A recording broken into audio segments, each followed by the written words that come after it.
Subscribe करा महानुभाव प्रतिपंथ चॅनलला व बेल बटन अवश्य दाबा लेटेस्ट नोटिफिकेशन प्राप्त करण्यासाठी।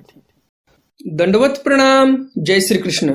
लीळा चरित्राच्या आजच्या ज्ञान सत्रामध्ये आपण 3 लीळा पाहणार आहोत, ज्यामध्ये पहिली लीळा आहे रामाई पाठवणी प्रसंगे धर्मार्थी स्वीकारू।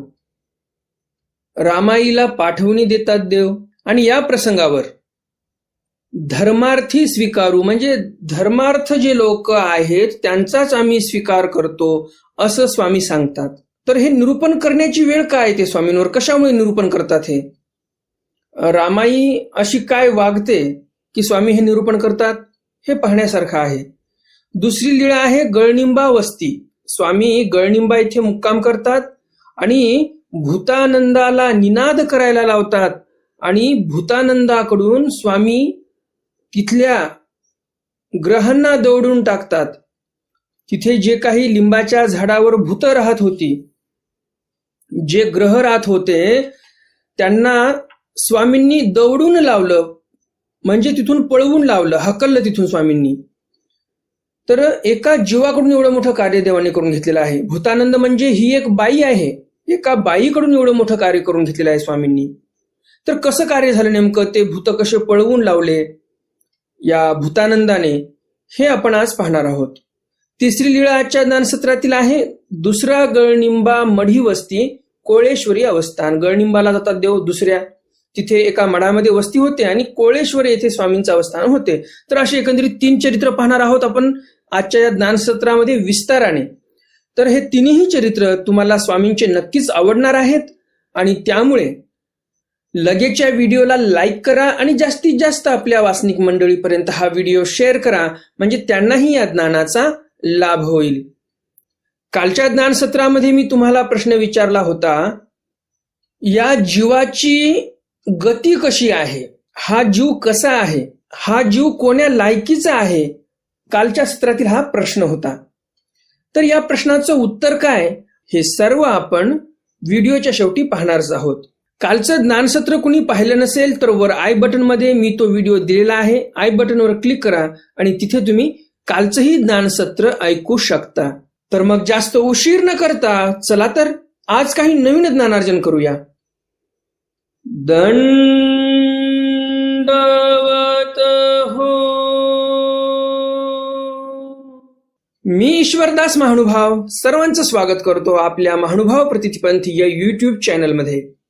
आजच्या ज्ञानसत्रातील लीळा क्रमांक आहे लीळा चरित्र उत्तरार्ध, लीळा क्रमांक 310 रामाई पाठवणी प्रसंगे धर्मार्थी स्वीकारू। रामाईला देव पाठवणी देतात की आता तुम्ही निघून जा, आणि या प्रसंगावर स्वामी त्या रामाईला निरूपण करतात की आम्ही फक्त धर्मार्थ जे लोक आहेत, ज्यांच्या मनामध्ये धर्मासाठी आवडी आहे, काहीतरी लहलता आहे धर्माविषयी, अशा व्यक्तींचाच आम्ही स्वीकार करत असतो असं बजावून सांगतात स्वामी या रामाईला। सविस्तर लीळा समोर येणारच आहे। मग रामाईसा आश्चर्य झाले, मग रामाईसा आश्चर्य झाले। मग म्हणजे काय? नंतर। कशाच्या नंतर? कोण्या प्रसंगानंतर इथे रामाईला आश्चर्य झालेलं आहे? जे आपण कालच्या ज्ञानसत्रामध्ये पाहिलं की याच रामाईने काय केलं, एक नारळाचा गोळा आणला होता। नारळ फोडून आतमधला जो गोळा असतो तो गोळा आणला होता आणि त्या गोळ्यावरची पूर्ण साल काढली होती, जे काही कथ्या रंगाची साल असते, काही खोबऱ्याला काळसर रंगाची साल असते गोळ्याला त्या, तर ती साल पूर्ण काढून टाकलेली आहे। नारळ फोडून त्यामधला जो गोळा आहे त्याची पूर्ण साल काढून टाकली आणि एकदम पांढरा शुभ्र गोळा केला आणि पुन्हा त्या गोळ्याला एकदम असा चोपडा दगड घेतला एक आणि चांगली घोटही केली त्या नारळाच्या खोबळ्याची, त्या गोळ्याची, आणि मग ती चांगली घोटाई केल्यानंतर एकदम चमक आली त्यावर। आणि मग काय केलं तिने, एका साईडनं छिद्र पडलं, त्याच्यामध्ये साखर भरली, पुन्हा ते छिद्र बुजवून टाकलं आणि पुन्हा त्याच्यावर घोटही केली, एकदम प्लेन केलं। तर हे फळ स्वामींच्या दर्शनासाठी आणलं। भक्तजन सर्व परेशान झाले पाहून की नेमकं फळ आहे तरी काय हे।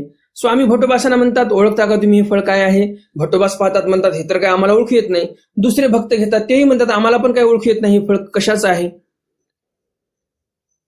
तर स्वामी बरोबर ते फळ ओळखतात कशाचं आहे, आणि स्वामी म्हणतात हे नारळ आहे. आणि मग रामाईसा आश्चर्य झाले. स्वामी ज्यावेळेस ओळखतात या फळाला की हे नारळ आहे, त्यावेळेस ही रामाई आश्चर्यचकित होते.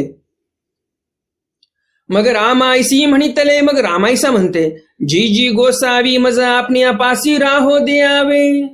रामाईसाला वाटते हे जे चांगदेवराव गोसावी आहेत खूपच हुशार आहेत, कुशळ आहेत, सामर्थ्यवान आहेत, आणि दिसायला तर 32 लक्षणी मूर्त होतीच, दिसायलाही सुंदर आहेत. आणि मग अशा या अवताराच्या ठिकाणी, अशा गोसावियांच्या ठिकाणी आपण राहिलं पाहिजे, अशी इच्छा या रामाईसाच्या मनामध्ये निर्माण झाली. आणि म्हणून ती विनंती करते स्वामींना, जी जी गोसावी मज आपणी या पासी राहू द्यावे. स्वामींनी मला त्यांच्याजवळ राहू द्यावं, अनुमती द्यावी मला, अशी विनंती रामाईसा करते. सर्वज्ञ म्हणितले, यावर स्वामी म्हणतात, येथ कवणाई असोने दिजे. स्वामी म्हणतात असं कोणीही भलतं सलतं येईल आणि आम्हाला म्हणेल आम्हाला तुमच्यापाशी राहू द्या, तर असं कोणालाही आम्ही ठेवत नसतो आमच्याजवळ. मग वचिष्ठ देवा ते म्हणितले, वचिष्ठ देवाच्या गुंफेमध्ये स्वामी राहत आहेत. आणि मग स्वामींपाशी वजन कोणाचं जास्त आहे? वचिष्ठ देवाचं. आणि म्हणून ही रामाईसा काय करते, वचिष्ठ देवापाशी जाते आणि वचिष्ठ देवांना म्हणते, वचिष्ठ देव हो गोसाविया ते विनवा का. ही रामाईसा जाऊन वचिष्ठ देवांना म्हणते की तुम्ही विनंती करा ना स्वामींना, मी गोसाविया पासी राहीन, मला इच्छा आहे स्वामींपाशी राहण्यासाठी. तर वचिष्ठ देव हो, तुम्ही तरी विनंती करा, तुमच्या विनंतीने देव मान्य करतील आणि मला ठेवून घेतील जवळ, सन्निधानामध्ये मला राहू देतील. मग वचिष्ठ देवी गोसाविया ते विनविले. मग वचिष्ठ देवांनी स्वामींना विनंती केली, जी जी ये रामाईसे निकी श्रेष्ठे संभावनिके यासी गोसावी राहो द्यावे. वचिष्ठ देव म्हणतात स्वामींपाशी येऊन, जी जी ही जी रामाईसा आहे ना चांगली आहे, श्रेष्ठ आहे, संभावनिके म्हणजे श्रीमंत घरची आहे, घरी पैशा आदल्याची काही कमी नाही, श्रीमंत घरची आहे. यासी गोसावी राहो द्यावे, इला स्वामींनी सन्निधानामध्ये राहू द्यावं अशी वचिष्ठ देव विनंती करतात. सर्वज्ञ म्हणितले, वचिष्ठ देव हो येथ कवणाही राहोने दिजे. स्वामी परत वचिष्ठ देवांना पण म्हणतात की वचिष्ठ देव हो, आम्ही असं कोणालाही आमच्या जवळ राहू देत नाही. पुन्हा वचिष्ठ देव काय म्हणतात, जी जी यासी कवणाची आया बांधणी आक्षेपताणाही ये स्वातंत्र्य. पुन्हा वचिष्ठ देव म्हणतात, जी जी या रामाईसाला कशाचंच बंधन नाही, ना आई वडिलांचं बंधन आहे, ना कोणत्या सोयऱ्या धायऱ्याचं बंधन आहे, स्वतंत्र बाई आहे. तुमच्याजवळ राहिली तर काही तुम्हाला त्रास नाही होणार, कोणी तुम्हाला येऊन भांडणार वगैरे असं काही होणार नाही, हे स्वतंत्र आहे. इथे एक लक्षात घेण्यासारखं आहे, स्वामी त्या वचिष्ठ देवाच्या गुंफेमध्ये राहत आहेत आणि म्हणूनच ही रामाईसा वचिष्ठ देवाला जाऊन सांगते की वचिष्ठ देवाचं वजन आहे स्वामींपाशी, तर स्वामींना विनंती जर वचिष्ठ देवांनी केली तर हे माझं काम होऊ शकते असं रामाईसाला वाटलं. परंतु स्वामी इथे स्वतःच्या तत्वाशी बिलकुल तडजोड करत नाहीत आणि स्पष्टपणे सांगतात की आम्ही असं कोणालाही उठसूट आलं कोणी आणि राहू द्या म्हटलं तर आम्ही राहू देत नसतो. स्वामी भलेही त्या वचिष्ठ देवाच्या गुंफेमध्ये आहेत, परंतु स्वामींनी बिलकुल बर्डन घेतलं नाही त्यांचं की आपण यांच्या गुंफेमध्ये आहोत, यांनी म्हटलेलं आहे आपल्याला तर आपण ऐकलं पाहिजे आणि आपल्या तत्वाशी थोडंसं कॉम्प्रोमाइज केलं पाहिजे, असं स्वामींना बिलकुल वाटलं नाही. आणि स्वामींनी स्वतःच्या तत्वाशी बिलकुल कॉम्प्रोमाइज केलेलं नाही, तडजोड बिलकुल नाही तत्वाशी स्वामींची. एवढं वचिष्ठ देव म्हणतात की ही स्वतंत्र आहे, तरी पण स्वामी तयार होत नाहीत. पुढे स्वामी म्हणतात, तैसे काही वचिष्ठ देव हो धर्माच्या चाडा रायाची राणी कानये वरी पडते आकाश धरी जेल परी धर्माची चाड नाही. स्वामी म्हणतात वचिष्ठ देव हो, धर्माच्या चाडावरी रायाची राणी कानये. स्वामी म्हणतात जर धर्माची चाड असेल आणि राजाची राणी जरी आली आमच्या जवळ संन्यास घेण्यासाठी, तिच्या मनामध्ये जर धर्माची आवडी असेल तर, आणि ती अशी संन्यास घेण्यासाठी आमच्या जवळ जरी आली, आम्ही तिला संन्यास दिला आणि वरी पडते आकाश धरी जेल, आणि मग त्या रायाच्या राणीवर कितीही मोठं संकष्ट जरी आलं, किंवा साहजिकच आहे रायाच्या राणीला संन्यास दीक्षा दिली म्हणून इतर भक्तजनावर पण संकट येऊ शकते, काही राजा कोपू शकतो. तर स्वामी म्हणतात आम्ही कितीही मोठं संकट आलं, आकाश जरी तुटून पडलं तरी आम्ही धरिजेल, म्हणजे त्या वरी पडते आकाश धरिजेल, म्हणजे आम्ही ते पडणारा आकाश आमच्या साधकावरच आम्ही वरच्या वर धरू. परंतु तसा साधक धर्माभिमानी असला पाहिजे, धर्मार्थ असला पाहिजे. परी धर्माची चाड नाही, या रामायसाच्या ठिकाणी धर्माची चाडच नाही. मग हिला कसं काय आम्ही राहू द्यावं आमच्याजवळ? मग गोसावी अदंडीनाथाची गोष्टी सांगितली. मग स्वामींनी इथे अदंडीनाथाची कथा सांगितलेली आहे. पूर्वार्ध लीळा क्रमांक 198. या लीळेमध्ये त्या अदंडीनाथाचं जे काही चरित्र आहे, अदंडीनाथाची जी काही कथा आहे, ती कथा आलेली आहे. आपल्या चॅनलवर पूर्वार्ध प्लेलिस्ट आहे, त्यामध्ये तुम्ही जाऊन पाहू शकता. लीळा क्रमांक 198. अदंडीनाथाचा फोटो पण त्या थंबनेलला मी लावलेला आहे. सरळ गेले की तुम्हाला ते ओळखू येईलच. अदंडीनाथ असं नाव पण दिलेलं आहे मी शीर्षकामध्ये, तर तो व्हिडिओ तुम्ही पाहू शकता. त्यामध्ये सर्व सविस्तर आलेला आहे. ती गोष्ट स्वामींनी पुन्हा इथे सांगितली. मग सर्वज्ञ म्हणतले तैसे की वचिष्ठ देव हो, त्याप्रमाणे वचिष्ठ देव हो.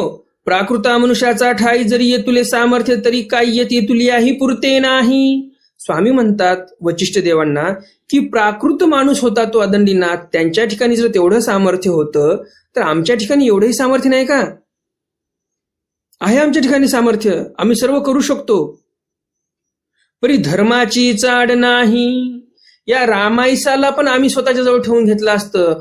ही जर धर्माच्या चाडेने आली असती, धर्माचं आचरण करण्याचं जर हिच्या मनामध्ये असतं आणि धर्मासाठी ती जर आमच्याकडे आली असती तर आम्ही हिचा अभिमान घेतलाच असता आणि तिला आम्ही आमच्याजवळ ठेवून घेतलंच असतं. परंतु धर्माची चाड नाही. या रामायसाच्या मनामध्ये धर्माविषयी लहलता नाही, आणि मग कसं काय ठेवून घ्यावं बरं आम्ही हिला आमच्याजवळ? मग गोसावी तयासी राहोने दितीची. मग स्वामींनी त्यांना काही राहू दिलं नाही. रामायसाला सांगितलं, बाई तू निघून जा, तू आमच्या सन्निधानामध्ये राहण्याच्या योग्यतेची नाही. स्वामींनी तिला राहू दिलं नाही. यासाठी म्हणून मी तुम्हाला सांगतो, धर्मासाठी जास्तीत जास्त वेळ द्या. तुमच्या मनामध्ये धर्माभिमान असेल, धर्मासाठी लहलता असेल, तर ही जी संस्काराची पुंजी आहे तुमच्याजवळ, हीच संस्काराची पुंजी स्वामींच्या सन्निधानामध्ये गेल्यानंतर तुम्हाला स्वामींच्या सन्निधानामध्ये राहण्यायोग्य करेल. नाहीतर स्वामी असंच या रामायसासारखं हाकलून देतील आपल्याला पण. कारण की धर्माची पुंजी नाही आपल्याजवळ. आपल्याला प्रपंच आवडतो, आपल्याला संसार आवडतो. ज्या प्रमाणात आपल्याला संसारामध्ये आवडी आहे, त्या प्रमाणात किती टक्के तुमची आवडी आहे धर्मासाठी, ईश्वरासाठी किती आवडी आहे? फार कमी आवडी आहे. मग कसं काय आपण देवाला म्हणू शकतो की नाही देव आमचं भलं करणं झाला, देव आमच्याकडे लक्ष देत नाही? अहो, तुम्हीच देवाकडे लक्ष द्यायला तयार नाही, तुम्ही देवाचं स्मरण करायला तयार नाही, धर्मासाठी लहलता नाही तुमच्या मनामध्ये, तर मग परमेश्वर कसं तुमचे काम करून देतील? परमेश्वर कसं तुम्हाला सन्निधान देतील? परमेश्वर कशी तुमची अविद्या छेद करतील? हे कामं परमेश्वर कसे करतील तुमच्या ठिकाणी आवडीच नाही तर? या रामायसासारखं आपण ईश्वराच्या सन्निधानामध्ये जरी गेलो, धर्मासाठी जर लहलता नसेल आपल्या मनामध्ये, तर परमेश्वर आपल्याला हाकलून देतील. आणि म्हणून आतापासून तयारीला लागा. आपल्याला पल्ला फार लांबचा गाठायचा आहे, कैवल्य दुर्ग सर करायचा आहे आपल्याला. आणि म्हणून तयारी फार जोमाची पाहिजे, तरच आपण कैवल्य दुर्ग सर करू शकतो आणि कैवल्य गडावर आपण चढू शकतो. नाहीतर मग कैवल्य दुर्ग जोमात आणि आपण कोमात, असं नको व्हायला. कैवल्य दुर्ग फार उंच आहे, परंतु आपणच जर कोमात गेलो, उठसूट संसार, उठसूट प्रपंच याच्यातच दिमाग राहिला, तर धर्मासाठी आणि परमार्थासाठी तुम्ही कोमातच गेलेले आहात. मग ठरवा तुम्हाला काय करायचं, कोमात जायचं की जोमाने कैवल्य दुर्ग सर करण्यासाठी प्रवास करायचा, हे तुम्ही तुमचं ठरवा. उत्तरार्ध लीळा क्रमांक 311. गळनिंबावस्ती भूतानंदा निनादे ग्रहो दवडणे. स्वामी गळनिंब येथे गेलेले आहेत. कुठून गेले स्वामी गळनिंबला? प्रवरा संगम इथून स्वामी निघालेले आहेत आणि गळनिंबाला पोहोचलेले आहेत. गळनिंबा वस्ती म्हणजे गळनिंब या गावी स्वामींचा मुक्काम पडला. आणि तिथे गेल्यानंतर स्वामींनी एक छान लीळा केली. भूतानंदाला निनाद करायला लावला, आवाज करायला लावला आणि त्या तिथल्या ग्रहांना दौडून लावलं म्हणजे पळवून लावलं स्वामींनी. परंतु समोर कोणाला केलं तर भूतानंदाला केलेलं आहे, एका स्त्रीला समोर केलेला आहे. मग गोसावी गळनिंबिया बिजे केले. मग स्वामी गळनिंब्याला गेले पेहरा संगमावरून. पेहरा संगम म्हणजेच प्रवरा संगम बरं का. चरित्राच्या भाषेमध्ये म्हणजे 800 वर्षापूर्वी जर सांगायला गेलं तर काय नाव होतं? पेहरा संगम. आणि आता प्रवरा संगम आपण म्हणतो. मग गोसावी गळनिंबिया बिजे केले. मग स्वामी गळनिंबा इथे गेले. गोसावी अंगणी उभे ठाकले, अंगणामध्ये जाऊन उभे राहिले.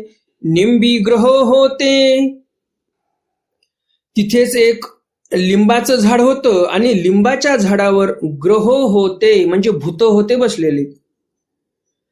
ते माणसा वसवणे दिती, तिथे माणसाला ते राहूच देत नव्हते. माणसाला एवढे त्रास द्यायचे ते भूत की बरोबर ते माणसं तिथे राहायला आलेले पळून जायचे. भलते या लागती, कोणाच्या पण अंगात शिरायचे आणि माणसांना त्रास द्यायचे. मग सर्वज्ञ म्हणितले. मग स्वामी म्हणतात भूतानंदा, स्वामी भूतानंदांना म्हणतात हाक द्या, हाक द्या बरं तुम्ही. हा निंबू पांपरा हाणा. आणि हा जो निंबू म्हणजे हे जे लिंबाचं झाड आहे याला लात मारा, पांपरा हाणा. पांपरा हाणा म्हणजे काय? ह्या अगोदर मी त्या अभिमन्यूच्या चरित्रामध्ये सांगितलेलं आहे पांपरा म्हणजे काय, उदाहरणासह सांगितलेलं आहे.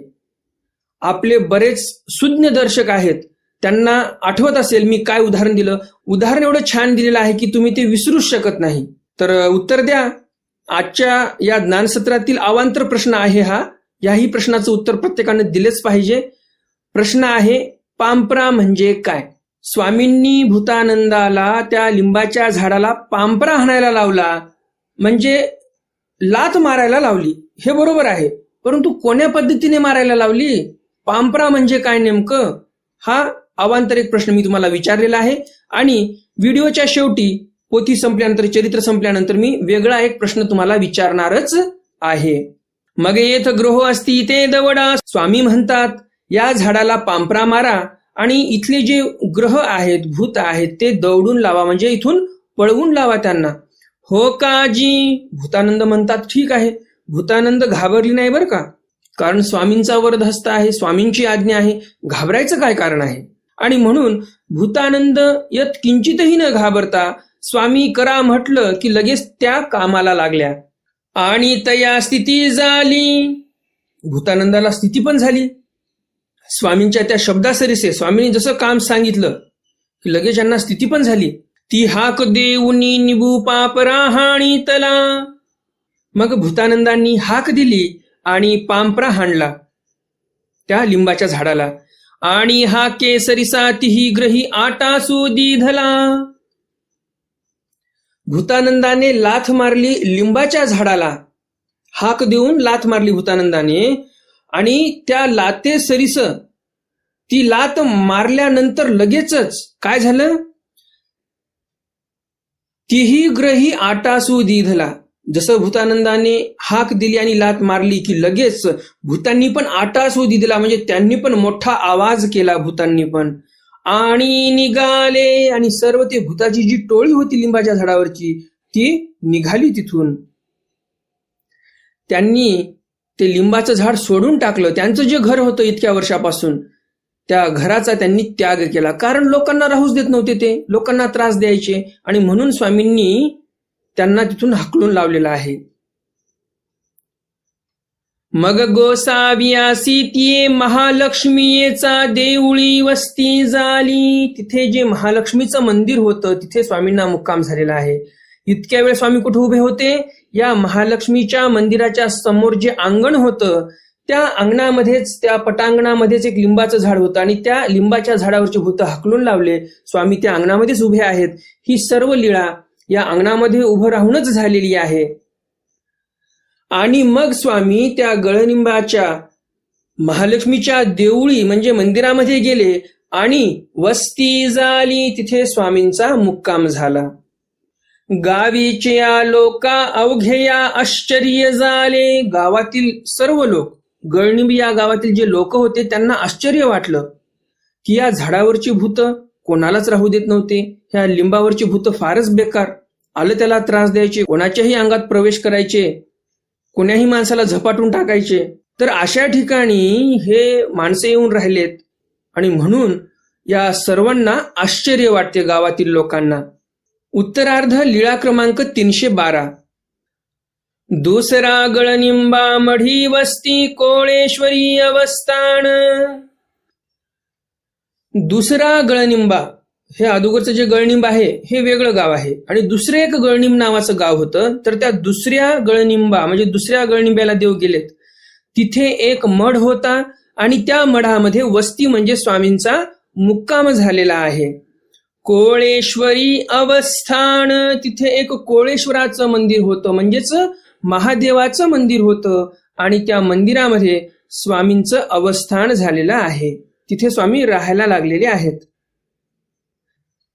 मग गोसावी कोळेश्वरासी बीजे केले. मग स्वामी कोळेश्वराला गेले. दुसऱ्या गळनिंबामध्ये पूर्वामुख देऊळ. देऊळ कसं होतं? पूर्वामुख म्हणजे पूर्व दिशेला त्याचं मुख्य प्रवेशद्वार होतं त्या मंदिराचं. वाव्य कोणी, पूर्व पश्चिम ओटा. त्या देऊळाच्या वायव्य कोणी पूर्व पश्चिम ओटा होता. तेथ गोसावियांसी अवस्थान झाले. तिथे स्वामींना अवस्थान झालेलं आहे, तिथे स्वामी राहायला लागलेले आहेत. तर अशा प्रकारे हे जे स्वामींचे तिन्ही चरित्र आहेत आजच्या ज्ञानसत्रातील ते तुम्हाला नक्कीच आवडले असतील. आणि अजून जर तुम्ही या व्हिडिओला लाईक केलं नसेल तर लगेच या व्हिडिओला लाईक करा आणि जास्तीत जास्त आपल्या वासनिक मंडळीपर्यंत हा व्हिडिओ शेअर करा, म्हणजे त्यांनाही या ज्ञानाचा लाभ होईल.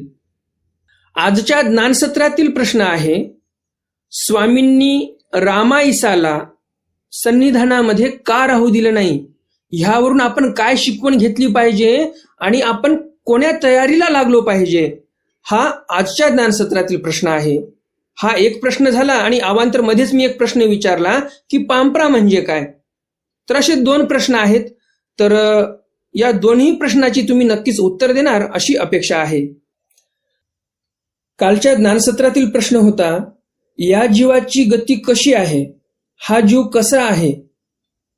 हा जीव कोण्या योग्यतेचा, कोण्या लायकीचा आहे? या प्रश्नाचं उत्तर आहे, हा जो जीव आहे दोषाचे आळे आहे. नुसतं दोषाचे आळे नाही. स्वामींनी काय सांगितलं आपण काल पाहिलं चरित्रामध्ये? तर स्वामी म्हणतात, जीव सर्व दोषांचे आळे. कोणता दोष या जीवापाशी नाही असं काहीच नाही, सर्वच दोष आहेत. कोणता एखादा दोष नाही असं नाही, सर्वच दोष या जीवाच्या ठिकाणी आहे.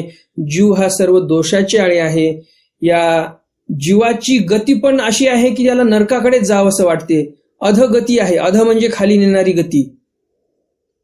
याला चांगलं करावं असं नाही वाटत. एखाद्या व्यक्तीने एखाद्या व्यक्तीला फुकटमध्ये जर मद्यपान करवलं 4 दिवस 5 दिवस 1 आठवडाभर, तर त्या व्यक्तीला मद्यपान करण्याची सवय लागून जाते. परंतु एखाद्या व्यक्तीने एखाद्या व्यक्तीला महिनाभर मंदिरात जरी नेलं तरी त्या व्यक्तीला मंदिरात जाण्याची सवय लागण्याची शक्यता कमीच आहे. तर अशी गती आहे या जीवाची. या जीवाला नरकाकडे जावंसं वाटते. अवगुण फार आवडतात या जीवाला. गुणाकडे हा जीव लवकर वळत नाही. तर अशा प्रकारे हा जीव आहे सर्व दोषांचे आळे.